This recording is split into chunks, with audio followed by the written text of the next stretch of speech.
Hai, apa kabar semua saudara? Selamat datang dalam segmen kerinduanku pada pagi hari ini. Bagaimana tidur saudara tadi malam? Tidur nyenyak, saudara yang tidur nyenyak, puji Tuhan.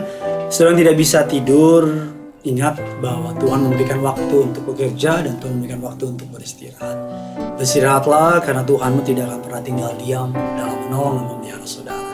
Oleh karena itu mari sama-sama sebelum kita masuk dalam kebenaran firman Tuhan, kita duduk diam untuk diberkati oleh kebenaran firman Tuhan. Tuhan Yesus yang baik, kami berterima kasih untuk kebaikan-Mu Tuhan.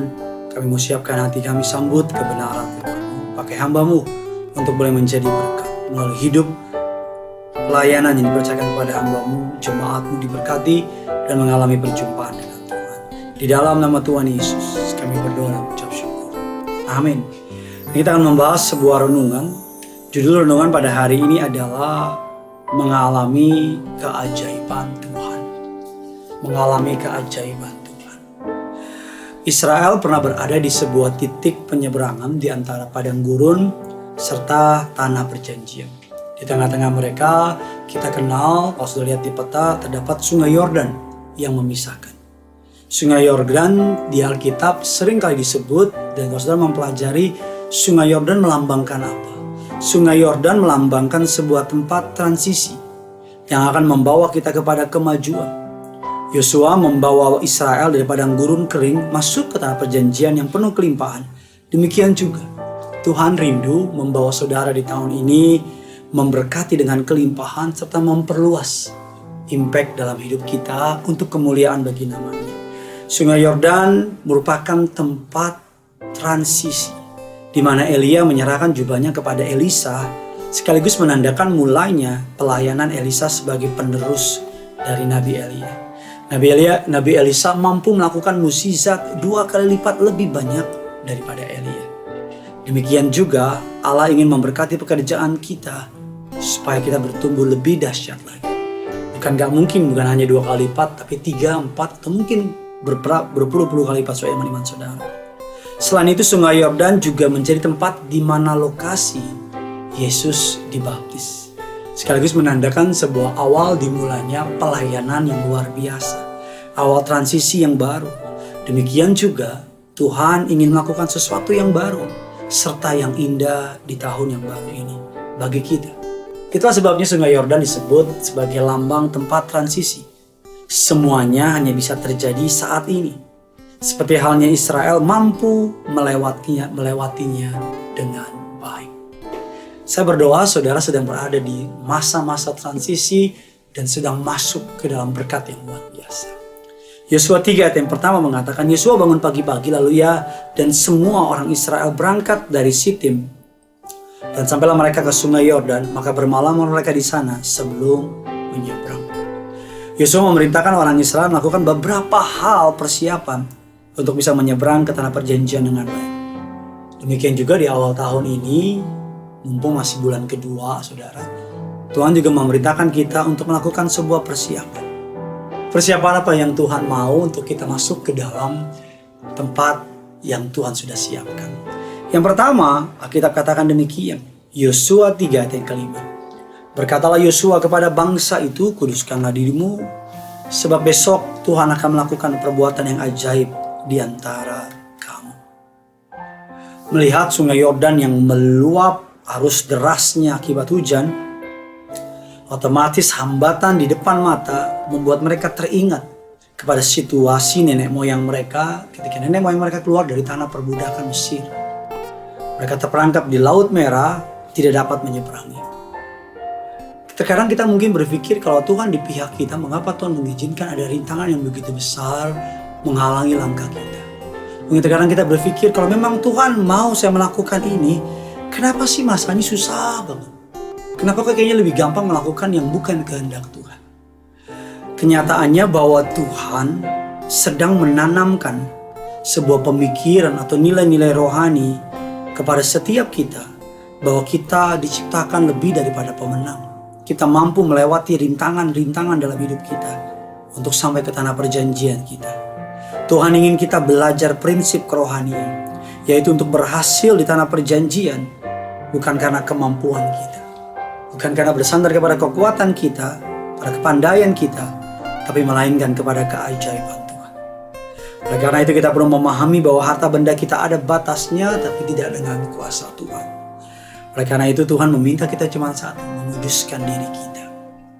Ketika kita menguduskan diri kita, maka Tuhan dapat bergerak dengan luar biasa. Seluruh mukjizat Allah, seluruh kebaikan janji Allah, itu muaranya untuk menguduskan kita. Untuk membuat kita makin segambar serupa dengan Allah. Tuhan mau melalui berkat-Nya kita makin dekat kepada Tuhan, sehingga kekudusan-Nya melimpah dalam hidup kita. Yosua 3 ayat yang kedua dan ketiga. Setelah lewat 3 hari, para pengatur pasukan menjalani seluruh perkemahan dan memberi perintah kepada bangsa itu. Katanya, segera sesudah kamu melihat tabut perjanjian Tuhan Allahmu yang diangkat para imam, ya ini memang suku Lewi, maka kamu harus berangkat juga dari tempatmu dan mengikutinya. Yosua memerintahkan mereka bukan saja menguduskan diri mereka, karena mukjizat Tuhan memerlukan kekudusan dalam hidup kita. Jadi ketika kita memiliki kekudusan Tuhan, bukan saja Tuhan bekerja, tapi Tuhan akan melimpahkan mukjizat-mukjizat-Nya.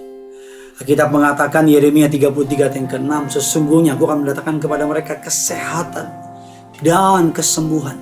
Dan aku akan menyembuhkan mereka dan akan menyingkapkan menyingkapkan kepada mereka kesejahteraan, keamanan yang berlimpah-limpah. Zakaria 4 ayat yang ke-6 mengatakan demikian untuk poin kita yang kedua. Maka berbicaralah ia, katanya, inilah firman Tuhan kepada Zerubabel, bunyinya, bukan dengan keperkasaan, bukan dengan kekuatan, melainkan dengan rohku, firman Tuhan semesta alam. Yang kedua, bagaimana kita dapat mengalami keajaiban Tuhan? Yang pertama, mempersiapkan diri kita. Dengan apa? Kekudusan. Hidup dalam pertobatan senantiasa. Yang kedua adalah berdiri teguh di atas firman Allah. Yosua 3 ayat 8 dan ke-9, maka kau perintahkan kepada para imam pengangkat tabut perjanjian itu demikian. Setelah kamu sampai ke tepi air sungai Yordan, haruslah kamu tetap berdiri di sungai Yordan itu.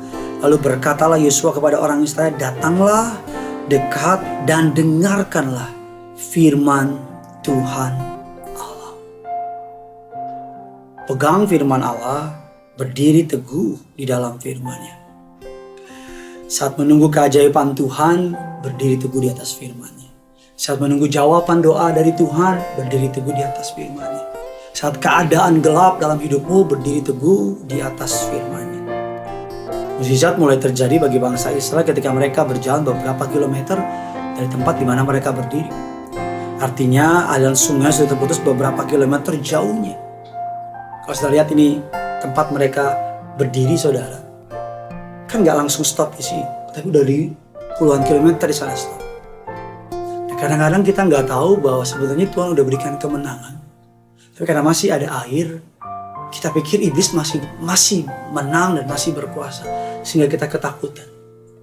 That's why Yosua bilang, berdirilah teguh dan dengarlah firman. Percaya saja, Tuhan gak akan permaluin kamu. Percaya saja, Tuhan gak akan tinggalin kamu. Percaya aja kalau Tuhan mau tinggalin kamu, kenapa Dia gak tinggalin dari dulu? Kenapa harus ditinggalin sekarang? Kalau Tuhan mau permaluin kamu, kenapa gak dipermaluin dari dulu? Kenapa dari sekarang? Tuhan tidak pernah membawa kita sejauh ini untuk meninggalkan kita di tengah jalan. Percaya saja. Mungkin kelihatannya masih terus ada tantangan, sama seperti bangsa Israel. Beberapa kilometer di ujung sebenarnya udah stop. Asal kita gak goyah, asal kita gak mundur, mukjizat Tuhan Yesus lakukan. Yosua 4 ayat yang ke-5 dan ke-6 ayat terakhir. Dan Yosua berkata kepada mereka, menyeberanglah di depan tabut Tuhan Allahmu ke tengah-tengah sungai Yordan, angkatlah masing-masing sebuah batu ke atas bahumu menurut bilangan suku orang Israel, supaya ini menjadi tanda di tengah-tengah kamu. Jika anak-anakmu bertanya di kemudian hari, apakah artinya batu-batu ini bagi kamu? Maka harus kamu berkatakan kepada mereka, bawalah air sungai Yordan terputus di depan tabut perjanjian Tuhan. Ketika tabut itu menyeberangi sungai Yordan, air sungai Yordan terputus.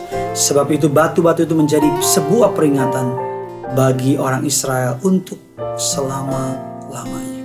Ketika mereka selesai menyeberangi sungai Yordan, Yosua menyuruh mereka mengambil batu untuk menjadi batu peringatan. Terkadang kita orang Kristen cepat lupa sama kebaikan Tuhan. Apalagi saat kita menjumpai krisis. Terkadang kita gampang lupa kebaikan yang pernah Tuhan lakukan dalam hidup kita. Apalagi ketika kita mengalami tekanan. Saat menghadapi krisis atau menghadapi masalah. Kalau kita lupa kebaikan Tuhan, kita akan melihat hidup kita gak punya arti. Kita akan melihat hidup kita gak punya masalah. Hidup kita gak punya pengharapan. Tapi terus ingat kebaikan Tuhan. Jangan pernah lupakan kebaikannya. Ada sebuah lagu yang saya dengar dari masa kecil saya. Lagunya kurang lebih seperti ini, saudara. Ingat kasih-Nya, ingat kebaikan-Nya. Saudara boleh nyanyi sama-sama. Dan anugerah-Nya selamatkanku.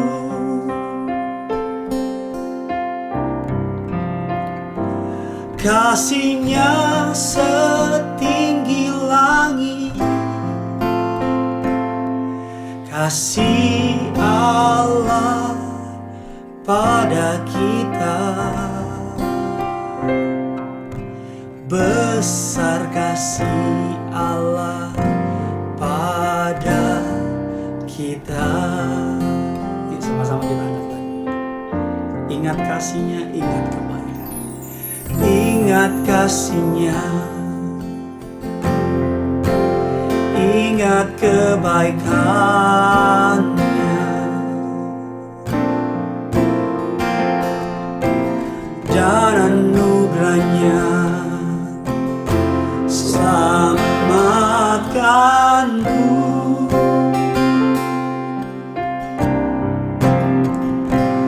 Kasih-Nya setinggi langit. Kasih Allah pada kita. Besar kasih Allah pada kita. Sebentar tangan dari besar kasih Allah pada kita. Besar kasih Allah pada kita. Jadilah kuat dalam setiap harapanmu, jadilah beriman dalam setiap keadaanmu. Karena Tuhan Yesus tidak pernah meninggalkan kita. Yang punya surga, crazy love.